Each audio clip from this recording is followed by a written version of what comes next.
word. We praise you and thank you now in Jesus' name. Amen. Okay.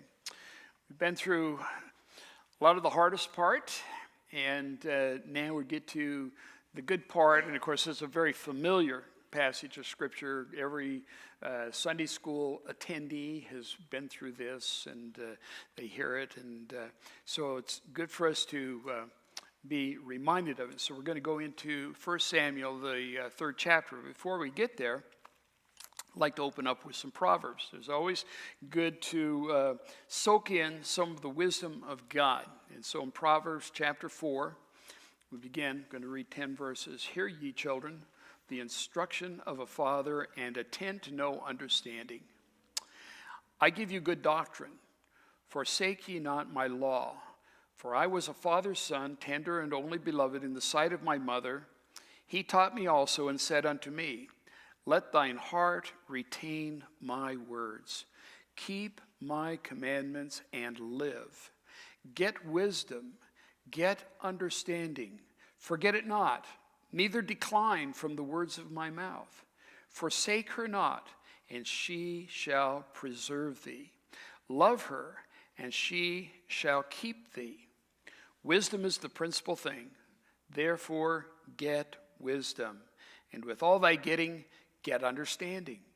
Exalt her, and she shall promote thee. She shall bring thee to honor when thou dost embrace her. She shall give to thine head an ornament of grace, a crown of glory shall she deliver to thee. Hear, O my son, and receive my sayings, and the years of thy life shall be many. Right. Well, keep that in mind, the getting of wisdom, as we proceed with the story of Samuel. Remember, we left off, there had been a prophet who came to Eli is how it's pronounced, but everybody calls it Eli, so I'm going to switch back and forth. You know, somebody said, why do you say it so funny? I said, well, because that's the way it's said. And so I'm going to say it that way. And it just makes everybody scratch their heads and get on their Bible and say, what was that? So never heard that name before. That's right. Eli. Right. So the prophet has come to Eli and has told him what's going to happen, because he was remiss in the raising of his two boys. And he was certainly remiss when they have become adults and they're still doing the things that they were doing. He was remiss that he did not remove them from what they were doing. You know, whenever something like that happens and something really is going wrong and somebody's sideways and you don't correct it, the Bible says you're supposed to go in there. First of all, you go to them directly. You don't go to everybody else in the congregation. You go to them directly, and you say, look, this is a problem. This has to be dealt with. And if they don't listen to you, you take a brother with you. So there's 2 or 3 people to witness this.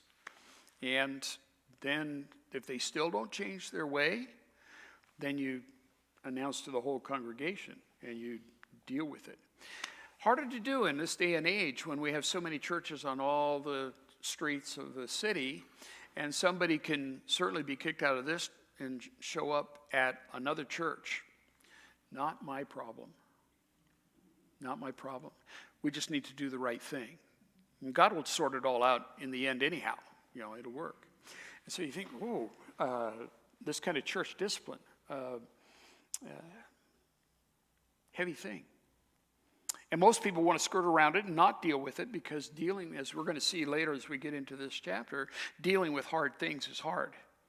And but I have been through this in a couple of different ways. Many years ago, when we lived in Bend and we were going to an evangelical free church down there, and I was totally unaware of anything going on at all, but there was suddenly an announcement, because here's what had happened, is that there were, 2 families, and pretty soon they got kind of messed up, and, and they were not doing the right thing. And they'd gone to him, and that hadn't worked, and they'd gone with a couple of people, and that didn't work. And so they stood up in the church and said, this is the problem. This is going on. There's immorality happening here, and we're disfellowshipping these people because they haven't responded to the discipline up to this point. I thought, whoa, that was a big thing. And as it turned out, the couple that was really they were the ones primarily being disciplined in this, they decided to extract themselves from the community. They went up to the Dalles or Hood River or someplace like that. They patched their marriage up and they were restored and they were going to church again. See, so it worked. It was a good thing, a good ending. And that's what we always hope for. We've had to deal with some hard things here in this fellowship. We had someone here a few years ago that was discontent with how things were being done. And so they were going around and to a lot of other people. We said, you can't do this. This is not the way to conduct things. And didn't stop. And we ended up, we had to have a meeting. There were several of us that were in that meeting. It was a big meeting. And we had to ask him to not be in the church anymore. So, we wish you God's best and go your way, but you can't stir things up in the body of Christ. And a lot of times, we have to remember that because you have a group of people, nobody can do everything the way you want it, Somebody's going to paint a wall green. I hope Anthony's listening. And anyway, whatever colors we come up with on anything, you can't make everybody happy. It just can't be done. It's why we tend to stay away from committees. It's just easier to just make the thing, and some people are going to grouse about it, but they'll get over it, and pretty soon nobody pays any attention at all. I got lucky. They said, well, we want a new floor downstairs. I said, okay, I'll go get the floor. And so I went down to the place, and I found the flooring. I said, I like this, and I think it's going to work. And so then I went in, and I found what went with it that would go in the kitchen, and I did it. And it took me 10 minutes to do all of this, see. It wasn't a committee with 4 meetings that were an hour and a half each, and you had to go back and forth. And it was so much easier. And how do I do it at home? We do it at home, and we pick out the color, and we almost get it, and then we try the test, and then, no, it's not going to work. And so we have to go back and get something else, and we try the test, and then it's not going to work. And at that point, I say, well, I'm going to disfellowship myself from this committee. And so you just tell me when you got the color, and then I'll start painting. And eventually, we get it all together. It all works out. So we have to remember that this disciplining is necessary, and often it is fruitful. And even if it isn't, we still have to do it, and it has to be done the right way. And so Eli had not done that, and the prophet said to him, there's going to be bad times for you. Your house is going to pass, and your sons are both going to die on the same day. I'm not going to deal with that today, but we probably will the next time, because I'm going to keep going a ways with the life of Samuel. It's kind of, Samuel is a breath of fresh air at the end of a whole series of bad times, going through the Judges and all the things that happened, and how Judges was defined as such a dark time because there was no king at that time, and everybody did what was right in their own eyes. And boy, that really applies to us today. We've got so many people, people say, what is truth? That it's just, it can be whatever you want to be. My truth is my truth, and your truth is your truth. So what a bunch of nonsense. That is not true at all. God has perfectly well defined it, and it's defined by the Lord Jesus Christ, who said, I am the truth, I'm the way, I'm the life. He defined it all. So we need to establish truth based on what he established. That's why we go to the scriptures, and that's why we study, and that's why we go here into Samuel and read here. And so we find that It says, and the child Samuel ministered unto the Lord before Eli, and the words of the Lord was precious in those days. It means it wasn't happening very much. They hadn't had much of a word from the Lord. In fact, in the book of Judges, we only have 2 prophets that are mentioned in the book of Judges. The one, if you'll remember back to when we started this study, you have to go back into the really brush the cobwebs away, but you remember from Judges 4, verse 4, and it says, and Deborah, a prophetess, the wife of Lapidoth, she judged Israel at that time. So she was a prophetess. People came to her to hear the word of the Lord. She was in touch. He was talking to her, and she was making it known to the children of Israel what it was that God wanted of them.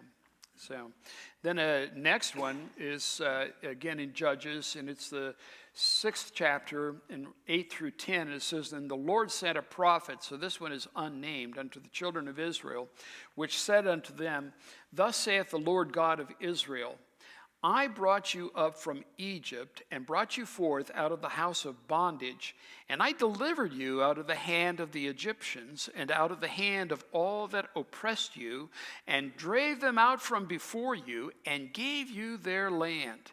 And I said unto you, I am the Lord your God. Fear not the gods of the Amorites, in whose land ye dwell, but ye have not obeyed my voice. Hard word. They needed that from time to time. And of course, not in Judges anymore, but we just had the visitation of another unnamed prophet who came to the house of Eli and tells him what's going to happen to them. So, the child Samuel ministered unto the Lord before Eli, and the word of the Lord was precious in those days. There was no open vision. Nobody was hearing directly from God. They didn't have it the way we have it now. God has revealed himself to such an extent that we of all people are most fortunate for. We can have the possession of the Holy Word of God in our own hands, and we can read it at any time that we want to.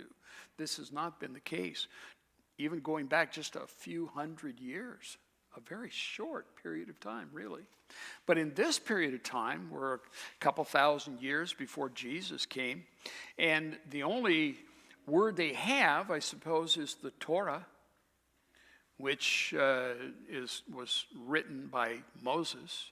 And so they have the 5 books of the law, but that's very, very carefully held. You know, the Torah was only a few copies of it going around. You know, they got more and more active at doing the copying over the years.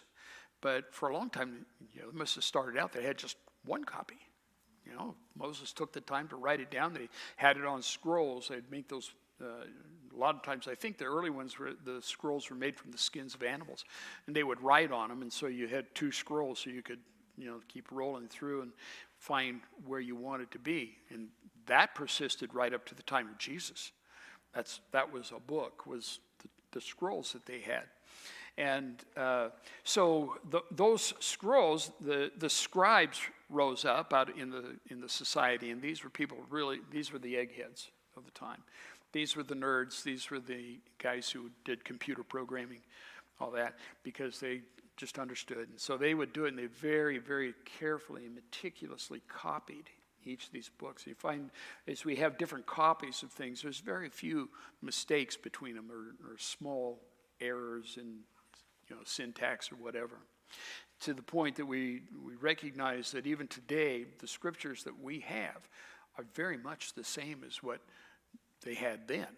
You know, we know that from the discovery of the Dead Sea Scrolls. Remember back in the late 40s, I believe, is when or early 50s, when they discovered the Dead Sea Scrolls. And in the discovery of that, they had portions of the book of Isaiah, and they had a number of other things, but when they compared it to what we had in our English version, they do the translations. Yeah, we've got the same thing. It hasn't changed. And so that's been in the last couple thousand years. So God preserves his word. But they didn't have that access to the word. And a lot of times they're looking forward to hearing about it from a prophet, somebody who's going to tell them. The priests had a different job in the scheme of things. You know, the priest is handling these sacrifices. He's taking care of that kind of stuff. And he's taking care of the tabernacle and all that. But it's not like the way we have church today, where someone comes up and yammers on and on and on about what's going on in the scriptures, and we all kind of ruminate on it, and hopefully we come away understanding it a little better, or making a connection somewhere else in the scripture, or maybe we find an application. You know, this is what we always hope for when we sit down for a Bible study, is that somebody's going to find the application, or a light bulb is going to go on, you know, and there's going to be something good happen that way. So we have it the best of all the ages ever. We really have it the best of ever. And at that time, there was no open vision. And verse 2 says, and it came to pass at that time when Eli was laid down in his place and his eyes began to wax dim, that he could not see. Now, I'm not certain if this is him lying down to sleep. At the time, you had the tabernacle, and then the tents that were closest to the tabernacle belonged to the Levites, belonged to the priests. And so they would have had their homes very close to this. But in my reading of this, I'm seeing that he's close to the tabernacle, but I have a feeling that Samuel is actually in the tabernacle. Now, he may have, you know, some people think he had sleeping quarters that were close to Eli. And I'm sure he is close to Eli. They can hear what's going on. And but Eli is, he has his duties. You know, there's certain duties in there. And one of those is that they're to keep the fire burning on the altar. It says, and ere the lamp of God went out in the temple of the Lord, where the ark of God was, and Samuel was laid down to sleep. That's why I think he was inside the tabernacle when this story is going on. It says, so Eli's laying down, and his eyes begin to wax dim, that he could not see. Now, we know that as an old man that he was blind. He could not see at all, and we'll see that when we get into the 4th chapter. It's made very clear. So this could be his eyesight is being bad, but it also could be just getting tired. And you've got to keep the fire going. Leviticus 6, 12 and 13, it says, 6, 12 and 13. It says, and the fire upon the altar shall be burning in it. It shall not be put out. And the priest shall burn wood on it every morning, and lay the burnt offering in order upon it. And he shall burn thereon the fat of the peace offerings. The fire shall ever be burning upon the altar. It shall never go out. So it's not supposed to go out, but the lamp that is burning in the tabernacle and was kept going all night long, it would be put out before morning, you know, when the morning came. So it would be put out. So the time frame here is well into the night, but it's not before daylight. It's probably in that time when we usually get our very best sleep, you know, just right before we have to get up. Then we're getting our best sleep then, and so this is when this is happening. And so it says that it was before the Lamb of God went out, and it says it was in the temple of the Lord, which at this point they're calling the tabernacle the temple. And he says where the ark of God was, and Samuel was laid down to sleep. So I'm kind of taking that to mean that he's in close proximity to the tabernacle, if not just inside the first section of it there. But it could well be that he's just in his sleeping quarters and he's close to Eli. And you remember the relationship of these two is really good. It's the grandparent relationship. Eli loves him and he loves Eli. And he is really, he's one of those kids that clicks, you know, is with it. Every now and then we get one, don't we? Yeah. My oldest son was kind of one of those kids. he didn't give me any problems ever. And when he's a little boy, and he was just a natural student. He just loved to study. I get up one morning, it's 6 o'clock in the morning, maybe a little before 6. I get up and the light's on in the schoolroom. I go in there, and here he is doing his work. I said, "What are you doing?" He said, "Well, I wanted to get this part of my schoolwork done because at 11 o'clock I want to be able to do such and such and so and so." And I go, "Oh, whose kid is this?" You know, certainly not mine. And so he was just kind of that way. And I think that's the way Samuel was. He took to it. He enjoyed it. He liked what he was doing, and he was learning as he was doing it, and he was a natural for doing it, and he believed what he was doing. You know? So it's a good relationship. But remember, he did not know the Lord. It's kind of key. And we can keep that in mind when we're bringing this into our current situation. So Eli's asleep, and Samuel was laid down to sleep. And it says, "And that the Lord called Samuel. And he answered, 'Here I am.' And he ran unto Eli, and he said, 'Here am I, for thou calledst me.' And he said, 'I called not. Lie down again.' And he went and he lay down. And the Lord called yet again, 'Samuel.' And Samuel rose, and he went to Eli, and he said, 'Here am I, for thou didst call me.' And he answered, 'I called not, my son. Lie down again.' And it says there, 'Now Samuel did not yet know the Lord, neither was the word of the Lord yet revealed to him.'" You know, there are people who can be involved in church for a long period of time and still not know the Lord. In the course of studying and all of this, I came across a blurb. Somebody had done a poll across several different denominations and talking to preachers and finding out that there were a fair number of preachers who didn't believe any of this. They're working in the church. It's the best they can do until they find something else to do. They like dealing with the people, but they don't really believe all of this stuff here. I think of the number of people, back in 1965, I departed from Redmond and went over to Eugene, and I enrolled in the little school over there called Northwest Christian College. And it's right on the University of Oregon campus, you know, right adjacent to the University of Oregon campus.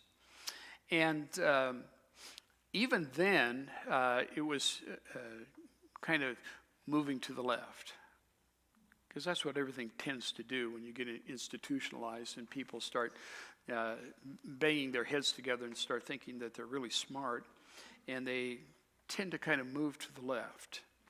And so even back then, we'd kind of joke about some of the guys that were going to go off to cemetery. And I always wonder, what is this that you go to a Christian school and then they are going to work at trying to make you not believe what is written in this book? So why do I need that? I sat in an Old Testament class.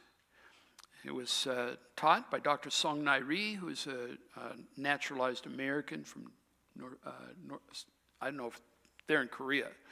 He had come here after the Korean War, and he had an interesting story. One of the stories he told one time was that they were rounded up by the communists, and they said, "Okay, we want all the Christians to step forward," and they stepped forward. You know, they did, and then they shot everybody else. So we know where these people stand. We don't know where the rest of you people are. And I just go, whoa, glad I didn't have to live through that. But nevertheless, he brought with his Christianity from the East some of the thinking of the East, I think. And I've never really gotten to thrash this all out with him, but in one of the Old Testament classes, he was talking about the afterlife as being more of a just fading into nothingness kind of thing, which is sort of a Buddhist idea of attaining nirvana, where you just finally fade out. Instead of coming back as a cockroach, you just go to nothing. And that's the best you can hope for, is just nothing at all. And me, being, young and dumb, I said, wait a second, sir. I said, what about the parts of the scripture that talk about the physicality of heaven? We're told that there's going to be streets of gold on there, and there's going to be a river of life flowing from the throne of God, which is a place, and that he's going to dwell there physically with his people. And he looked at me, and he went, you believe that? And that's when I decided I was transferring to another school. And because, yes, as a matter of fact, I do believe that. I do believe that. So, nevertheless, there are these people who may be involved in the trappings of Christianity, and yet they really don't know the Lord. I'm certain that that's why, and I didn't think of this to give him the scripture to look at, but you remember when Jesus talks about that great separation of people, and he has this big group of people, and he says to them, I was hungry, and you didn't feed me, and I was thirsty, you didn't give me to drink, and I was in prison, you didn't visit me, and they said, no, Lord, when did we do that? He said, well, when you didn't do it to the least of these, my brethren, you didn't do it for me either. Depart from me. I never knew you. I never knew you. And that knowing, by the way, is quite sexual. Because in our relationships, men and women, sex is the closest relationship that we have, that we share. And God is demonstrating to us that our spiritual relationship must be a close one. We are to be participants in the relationship. It's not just the trappings. It's not just the club. That's why people go to country clubs and join the Moose and the Elks and everything else, is because they like to get together with people, but they just don't want to talk about that God stuff. Whereas we recognize that we are made one in the body of Christ because of that God stuff, what he did on our behalf. So here is Samuel, who's involved in the trappings of religion. He's doing the works. He's doing the mechanics of it. And yet he does not know the Lord. And I think that there's a lot of people, especially in some of the high churches, who you go through the motions, you do things, and they think that takes care of it. Go through the motions. And I have known over the years a number of people who belong to those kind of churches, and their language is profane, and their conduct is pagan. And they think that it's all being taken care of because they went through a few hoops and they did this and that and the other, and it's all taken care of. That's the only way you can understand how someone can belong to the mafioso, go out and kill somebody on Saturday night and be in Mass on Sunday morning and think that it's okay. Who was it? One of the prominent mobsters in New York, name escapes me, but he was head of the Klan, and of course, well liked in the community because he was very charitable, and he supported the church and all that stuff, and he did all the things like that. But he's running drugs and prostitution and killing people and all that. Well, that's just something different. Going to church took care of it. Samuel knew not the Lord. He's going through the motions here, but he hadn't heard, didn't know. He says, neither was the word of the Lord yet revealed unto him. He's about to make a change. At this point in Samuel's life, he's about 12 years old. can kind of draw a comparison. We did on Sunday, remember about how it said that he was increasing in wisdom and stature and favor with God and men. That's what it said about Jesus. It said that Samuel was growing up and was in favor with the Lord and with men. It's kind of the same thing. You know, the Bible says that when we're right with the Lord, that even our enemies are made to be at peace with us. They may disagree with us, but they don't hate us, you know. And we should always work to have those kind of peaceable relationships with those that are outside of the body of Christ, that they might be drawn in, that we might be able to have them come in. And so in verse 8 it says, "And the Lord called Samuel again the third time, and he rose and he went to Eli and said, Here am I, for thou didst call me. And Eli perceived that the Lord had called the child." All of a sudden Eli is putting it together. Boy, this has never happened to me before, but I think maybe God is talking to this kid. And so he said unto Samuel, verse 9, he says, "Go and lie down, and it shall be, if he call thee again, that thou shalt say, Speak, Lord, for thy servant heareth."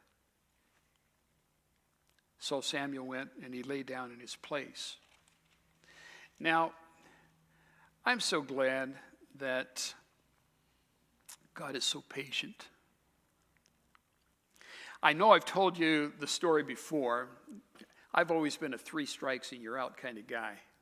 And when we were back there in college, in Northwest Christian College, and I had this pretty girl that was just up in front a little bit there, and I grabbed her desk and turned around and said, "Hey, would you like to go get a Coke with me?" And she said, "No." And later on, I asked her again, and she said, "No, thank you." And I asked her a third time, and she said, "Nope." And I said, "Well, strike 3. You had your chance." You know? I married her because I thought she deserved the very best.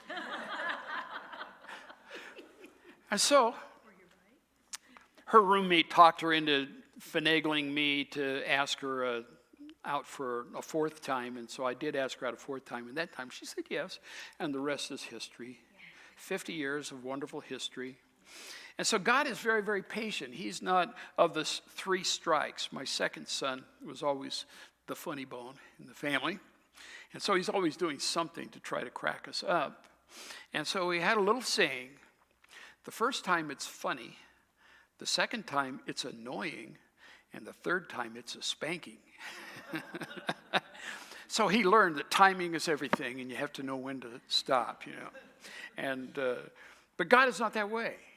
God is not that way. He's infinitely patient with us. And at the point in time where we come to him and suddenly the light bulb goes on and we recognize and we know that it is the Lord, he has time for us and he has a place for us. And so it was here, starting in the 10th verse, it says, "And the Lord came and stood and called as at other times, Samuel, Samuel. And Samuel answered, Speak, for thy servant heareth." Oh, that we would have within us to be receptive, to have a relationship that is close enough to the Lord that when he speaks, we listen. And to be there where we can say in our heart of hearts, "Speak, Lord, your servant hears." For when it all comes right down to it, we are all nothing but unrighteous and unprofitable servants. He is the only one that makes anything worthwhile and worthy. So Samuel, very smart, responds to him. And it says, "And the Lord said to Samuel, Behold, I will do a thing in Israel, at which both the ears of everyone that heareth it shall tingle. In that day I will perform against Eli all things which I have spoken concerning his house. When I begin, I will also make an end."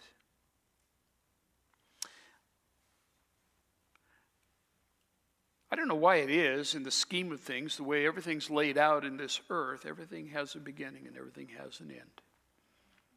It all starts, then it finishes, and then something else will start and it finishes. We see that in all kinds of applications in everything that we do in life, really. Whether it's, right now we're in springtime, it's the beginning. And people get excited and they go out and they buy the plants and everything else. And it's not too long and the frost comes and it's the end. That's it. It's over with. And it's constant, work as you're going, and there's things that happen in between, but there's a beginning and there's an end. And we see that in life. My, how brief life is, isn't it? I'm thinking, where did it go? And it goes faster every day that we're here. The older we get, the faster it goes. And so there's a beginning and an end. And God has made it perfectly plain that everything on a macro scale, on a cosmic scale, on a universal scale, there is a beginning and there is an end. Turn to the first chapter of Revelation, the 8th verse.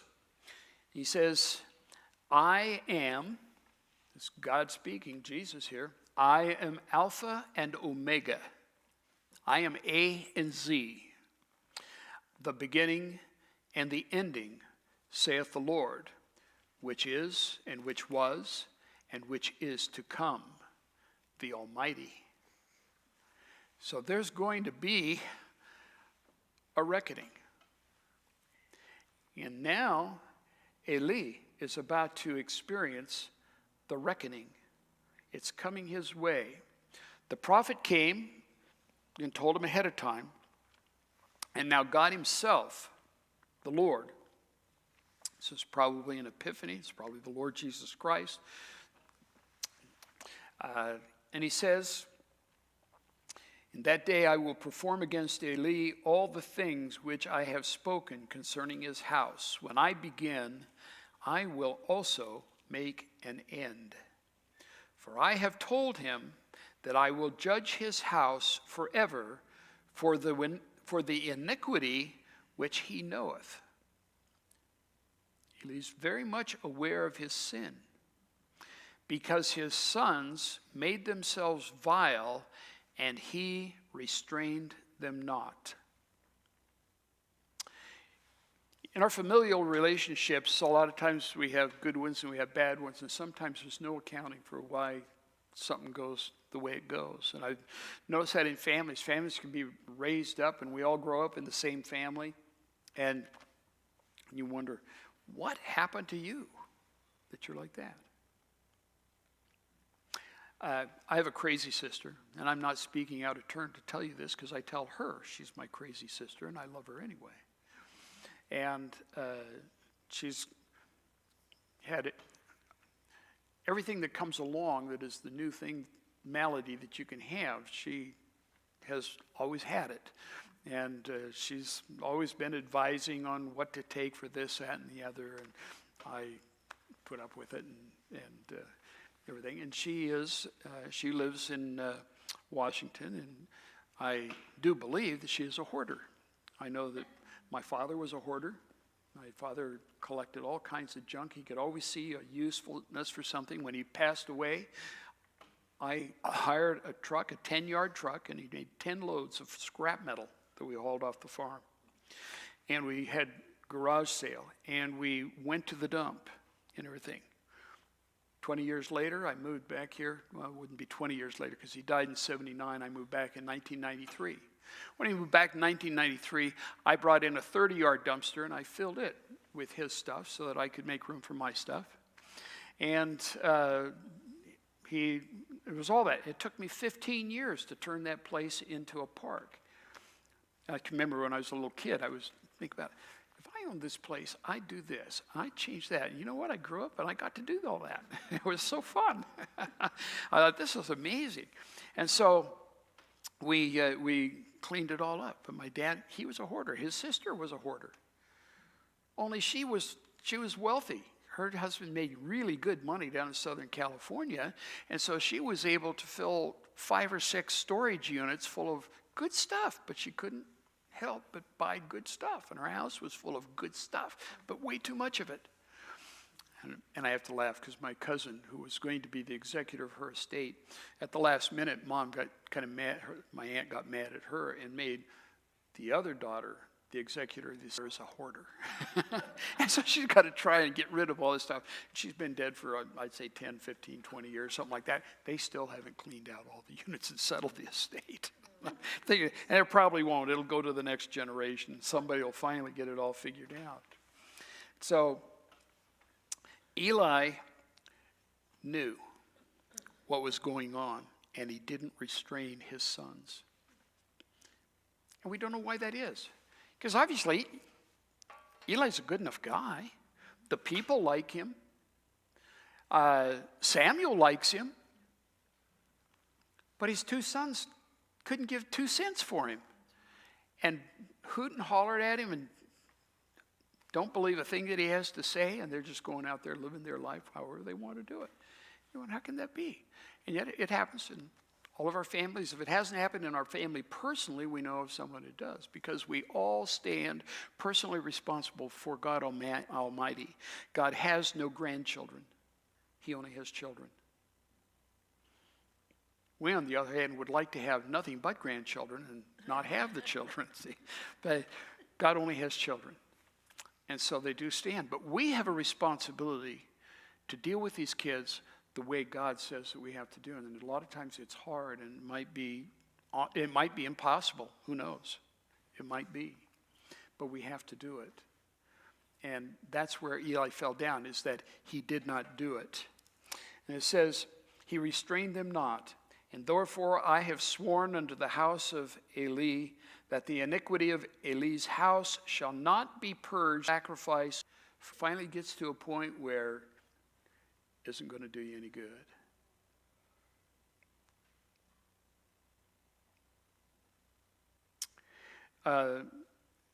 This is one of the reasons why the unscriptural context of purgatory is non-existent. Because you reach a place, and that place is death, when we no longer have a choice. At that point, we all stand before God, and there's going to be, everything's going to be sorted out, and you don't have a chance to go back. In spite of what Hollywood would like you to believe, that some people would go there and then they get spit back, and if they do enough good things, they can earn, their wings or whatever, Hollywood has a messed up idea of what Christianity is all about. And there's been some programs that have tried to do the right thing. Remember the one Touched by an Angel? And what's her name? Downey, I think. She had her heart's in the right place. But they get up to it and then back off and just make it wishy-washy. It isn't wishy-washy, folks. There is a beginning and there's an end. And there's a deciding point. And that deciding point is when we reach death. And at that point, there's no sacrifice that can be done. There's no repenting that can be done. There's no good work that can be done on behalf of someone who is on that other side. You're not going to be able to improve anybody's situation once it's all over.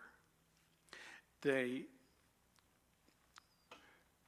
thing that I think is going to be that it will be, because there's not going to be any tears or regret or anything like that in heaven. And I think that we may just lose our remembrance of those that we have loved that just haven't made it. They rejected. And it's sad. I hate to think about it. I really hate to think about it. My very best friend, my first friend in life was Merlin. And Merlin is, we've been friends all of our life now. He left when I was a freshman in high school. He moved to Los Angeles, and I don't know what all things went on in the family. There was a lot of family dynamics there. His mother's been married 5 times. And through all of this, Merlin has lost his faith and not been able to attain it. And he says that he's really looking, and he's read lots of books and everything, but when it comes right down to it, he just doesn't want to believe. And I pray for him, and I'm sorry, and I tell him so. I wish that it would come to pass that he would suddenly have a light go on, because we've been close friends all of our life. That if he doesn't make that choice, then I hope I don't have to spend eternity feeling bad for him. And I don't think God's going to allow that to happen. I don't believe that will be the way it goes. But purgatory does not exist, and we have to remember that and be consistent in this life and be consistent with what we tell people also. And it says, since there's going to be the time when no sacrifice nor offering is going to be able to take care of it. And verse 15 says, and Samuel lay until morning, and he opened the doors of the house of the Lord, and Samuel feared to show Eli the vision. You know what? There are hard things in life. They are hard to deal with, but we have to deal with them. And we need to deal with them honestly. I've said that that's one of the things I've enjoyed in the Calvary Chapel movement, is that we cover groups of scripture like this, and we do it verse by verse, and that prevents me from being able to skip over what I don't want to, would rather not talk about. And we've had some of those. And it causes me to deal with it. And it causes for me to deal with it in my own life, because I'll tell you what, whenever I'm doing a Bible study, the person, I always hope that somebody's going to get something out of it. But I can tell you the person that it's aimed at is always myself. And it's always me who benefits the most from the study that I do. You know, you don't get the half of it. And so,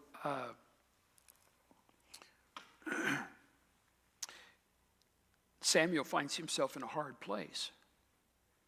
That's a hard word. The one you look up to and think of as grandfather, he's just gotten the word from the Lord that he's going to bring it about. The wall is coming. I don't think he wants to really talk about it that much. And then Eli called to Samuel and he said, Samuel, my son. And he answered, here am I. And he said, what is the thing that the Lord hath said unto thee? Now, this conversation is going to happen. I can't tell you how many times I've had this conversation with my wife. Or she's had this conversation with me, rather. Okay. Talk to somebody on the phone for 5-10 minutes, and then it's, what did they say? Only her words are just like Eli's words. Just exactly. This is what she says. What is the thing that the Lord has said unto thee? I pray thee, hide it not from me. God do so to thee, and more also, if thou hide anything from me of all the things that he said unto thee. I like her. You don't know how hard that is for me, you know. Yeah, I talked to him. Let's see, what did I don't. Oh, yeah, there was this. You talked for half an hour. What do you have to say? You know? The only time we don't have that conversation is when I talk to my other sister in North Dakota, who, my goodness, she can talk. She doesn't have to breathe. She just talks straight on. I have to tell her, Karen, take a breath. Take a breath. You know, and so Gwen always knows when I'm talking to my sister, I try to call her, you know, every month or so and communicate. And she's a sweetheart, and she just talks. And Gwen knows I'm talking to her because I'm saying, uh-huh, yeah, uh-huh, uh-huh, yeah, uh-huh, uh-huh, yeah. So she knows immediately who I'm on the phone with, and she doesn't want to know what all was said at that point here. But usually it's the Lord do unto thee, and more also, if you don't tell me every little thing that has to be said. So tell me all the things that he said unto you. And so Samuel, to his credit, he does the hard thing. And I think this is the turning point in Samuel's life. This is where Samuel begins to know the Lord and to hear the voice of the Lord. And it becomes evident throughout all the land that this is the case. So he says, Samuel told him every whit and hid nothing from him. And he said, this is Eli says, It is the Lord. Let him do what seemeth good to him. Now that is a depth of relationship. When we can come to the point where we can be just as Jesus in the garden, who was able to say, but not my will, thine be done. It's, Lord, if it's possible, let this cup pass from me, but not my will, yours be done. And Eli says, this is of the Lord. Let him do what seems to him good.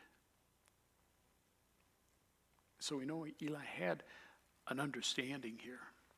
And Eli was a good man. And we know that Samuel at this point is beginning to understand. And he is now a man who hears and a man who speaks truth.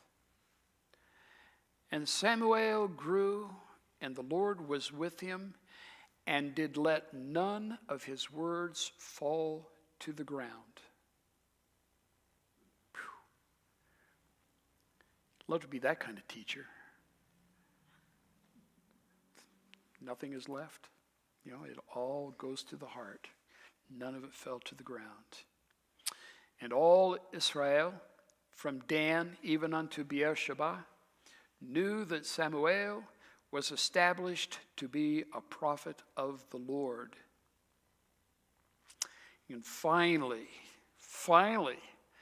the really good news. And the Lord appeared again in Shiloh, for the Lord revealed himself to Samuel in Shiloh by the word of the Lord. Finally, he's talking to him. He has done just as the prophet said, I will raise up a priest who will be a man after my heart. You notice that's what God likes? Remember he said about David? He's a man after my own heart. We can have a lot of flaws and failings, but if we can become people who have the heart of God, who really try to apply, then we've accomplished something. Or actually, the truth of the matter is that he's accomplished it in us. So, we end on a positive and a good note tonight. That finally there is light in Shiloh. Finally there is a prophet in the land. Finally, we're going to get the word of the Lord. So let's see how that pans out as I forge ahead with the life of Samuel. Let's close in prayer. Gracious Lord, you are wonderful. You are marvelous. You are amazing in the things that you bring about. And Lord, you do it in a way that makes us to grow and to think and to understand. It's not like you did everything the same way every time. I mean, when it came time to punishing Hophni and Phinehas, you didn't open up the earth and swallow them like you did Nadab and Abihu. You didn't rain down fire and brimstone like you did on Sodom and Gomorrah. You know, and you're kind of doing a new thing, and we'll be seeing that as we go ahead, I know. But Lord, I pray that you would do a special thing in each of our heart. I pray, Lord, that we would come to that point in our lives where we could be like Samuel. You know, even in our sleep in the early hours of the morning, pray, Lord, that when you visit us, we would be the ones who hear. And that we can come to you and say with all honesty, speak, Lord, for your servant hears. And I pray that you would deal with each of us in our lives that way. That would be very exciting and encouraging to each of us. Lord, dismiss us with your blessing. Bring us back together safe and sound, happy and content in you on Sunday morning. We lift our prayers